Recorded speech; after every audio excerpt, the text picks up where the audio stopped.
అందరికీ వినాయక చవితి శుభాకాంక్షలు. మీడియా మిత్రులందరికీ ఇప్పుడే ఇంట్లో చక్కగా పూజా కార్యక్రమాలు నియోజకవర్గంలో నా ఇంట్లో నిర్వహించాను.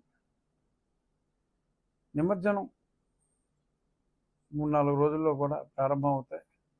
మరి ఆ నిమజ్జనాలు ఎవరు కూడా పంటకాల వల్ల గ్రామీణ మంచినీటి చెరువుల్లో కలపకుండా అందరం డ్రైన్లలోనే, అంటే డ్రైన్లన్నీ కూడా పరిశుభ్రంగా ఉన్నాయి. ఇప్పుడు ఆ డ్రైన్లలోనే మనం విగ్రహాలని నిమజ్జనం చేయాలి. పర్యావరణాన్ని కాపాడుకుంటలో అందరూ మట్టి విగ్రహాలని వాడాలని చాలా వరకు సమాజంలో మార్పు వచ్చింది. ఇంకా కొద్ది శాతం ఇంకా ప్లాస్టర్ ఆఫ్ ప్యారిస్ రంగులు అక్కడక్కడ వాడుతున్నారు. సో కాబట్టి పరిపూర్ణ